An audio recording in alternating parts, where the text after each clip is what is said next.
मन, चित्त और बुद्धि, अहंकार, 14 जगहों पे अविद्या अज्ञानता का वास होता है।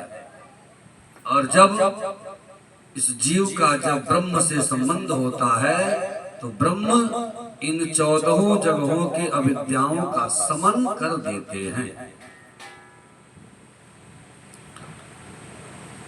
ये 14 इंद्रियां वासना के स्थान है और वासना ही अविद्या है, अविद्या ही पूतना। और पूतना अपने वास्तविक रूप में नहीं आती, पूतना अपने वास्तविक रूप में गोकुल में नहीं आती। सज्जनों, अविद्या, अज्ञानता, वासना अपने वास्तविक रूप में आपको कभी नहीं जगाती, आपको अपने मूल में कभी नहीं जगाती, भ्रम में जगाती है, भ्रम में डाल करके, और तब आपके मन बुद्धि अहंकार को नष्ट करती है, बिगाड़ती है और आप पथभ्रष्ट हो जाते हैं। खूब सज धज करके आती है अविद्या, पूतना। सजना, संवरना,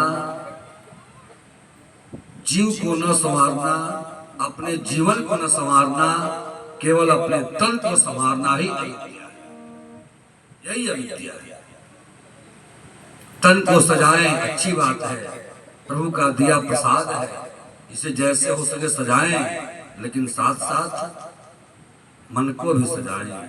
चंचल मन को गोविंद के चरणों में लगा करके उसे भी सजाएं। इससे आभूषण ग्रहण करने से, अंगराग लगाने से आपके बदन की शोभा बढ़ेगी प्यारे। लेकिन यदि जीवन को संवारना है, जीवन को सुंदर बनाना है, तो गोविंद के चरणों में चित्त को लगाना है। अविद्या खूब स्वच्छ संवर के आती है, अज्ञानता, पूतना, और अपने साथ 5 दोषों को लेके आती है। ये 14 इंद्रियां 14 जगहों पे वासना वास करती है और 5 प्रकार के दोष को प्रकट करती है इस जीव के लिए। देहाध्यास, अविद्या आ जाएगी ना, अज्ञानता आ जाएगी ना, तो हम अपने शरीर पर खूब ध्यान देना प्रारंभ करें। कितने अच्छे लग रहे हैं, कहीं से कोई बाल भले पक गई हो, लेकिन डाई करा के उसे हम सजाना चाहते हैं। इंद्रियाध्यास, इंद्रियों को भी हम मरते दम तक सजाने का प्रयास करते हैं। भोगो न भुक्ता वयमेव भुक्ता, भोगों को हम नहीं भोगते, भोग ही हमें भोग डालते हैं। स्वाद खत्म नहीं होते, दांत गिर जाते हैं, नजर खत्म हो जाती है, लेकिन चश्मा चढ़ जाता है, देखने की इच्छा रहती है। इंद्रियाध्यास कहते हैं इसे। प्राणाध्यास, हर श्वास श्वास में हम इस सांसारिक मोह माया का ही चिंतन करते हैं। अंतःकरणाध्यास, अंतःकरण तक प्रविष्ट हो जाता है वासना, उसी में हम वासित रह जाते हैं। स्वरूप विस्मृति, हम मूलतः क्या है, हम अपने वास्तविक रूप को भूल जाते हैं।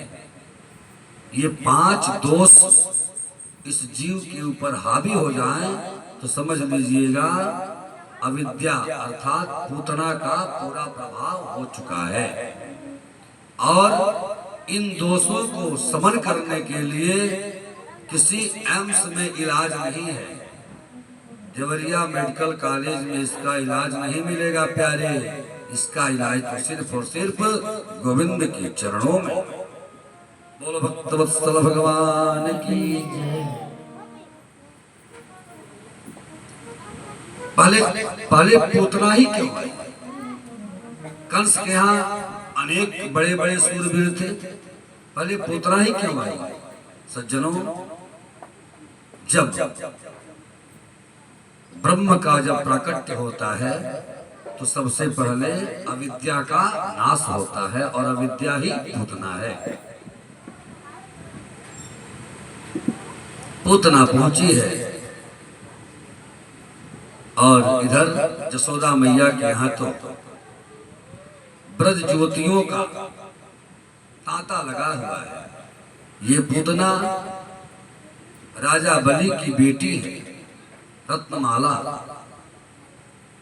जब वामन भगवान पहुंचे हैं राजा बलि के यहाँ तो भगवान के बाल स्वरूप को देख करके रत्नमाला ने कहा कि अरे ये कितना सुंदर बालक है, इसे तो दूध पिलाने का मन करता है, स्तनपान कराने का मन करता है।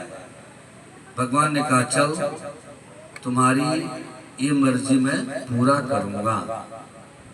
और जब वामन भगवान ने राजा बलि का जब सर्वस्व ले लिया तो यही रत्नमाला कहती है ऐसे बालक को तो विष देके मार देना चाहिए। भगवान ने कहा ये भी मनोरथ हम पूर्ण करेंगे। आज वही पूतना, आज वही रत्नमाला पूतना बन के आई और जसोदा मैया के आंगने में पालने में हमारे कन्हैया झूल रहे हैं। कन्हैया झूले पलना एक होले झोंका दीजे, कन्हैया झूले पलना एक होले झोंका दीजे,